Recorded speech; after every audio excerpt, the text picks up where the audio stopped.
Uuwi na ako kasi yung mga anak ko wala pang kain.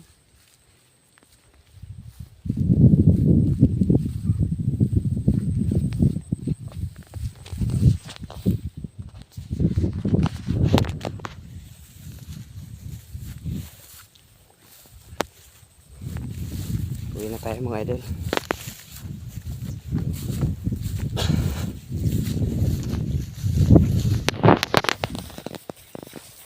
Layo pa na nakakari ko.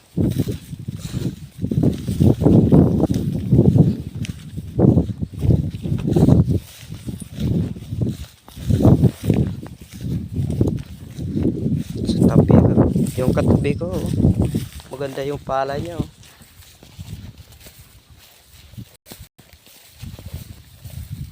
Pambihira lang yung damo. Hindi naman ano lang yung damo dito sa kanya. Sa akin talaga yung kasi pagtanim napilaha kasi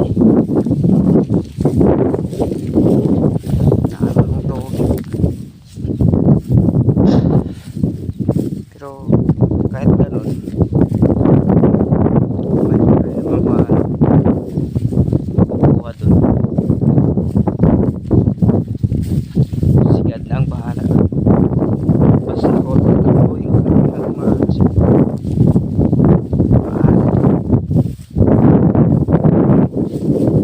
Para maawa naman ng Panginoon sa akin, bibigyan niya ako ng yung magandang ani pa rin.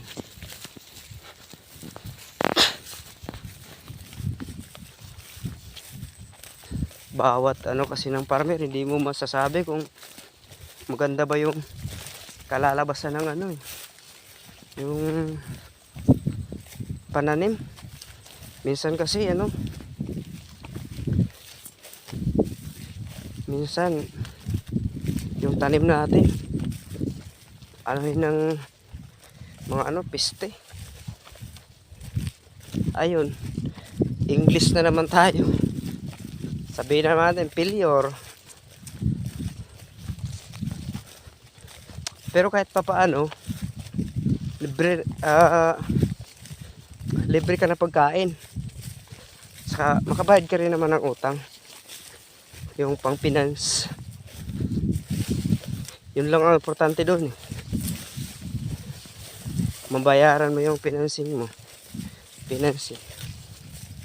Yung ano, pagkatapos may pagkain ka pa hanggang sa magtanim na naman.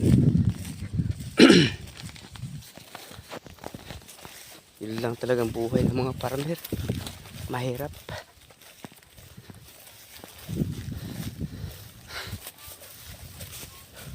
Ito, daanan namin dito. Ito pamurod.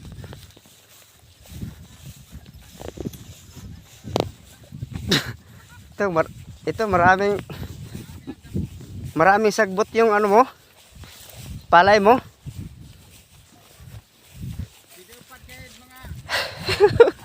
Maraming sagbot yung palay mo, pre. Ayan, shout out ko na kumpare ko. Pigpig kasi ni Humay no. Ayan ako. Ako pa uwi ako, sila papunta pa lang oh. Kasi ano yung herbicide yung ano nila eh.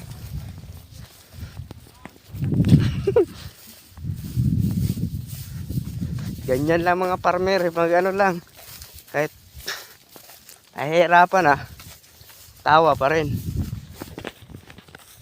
Hanggang dito lang mga idol. Good luck po.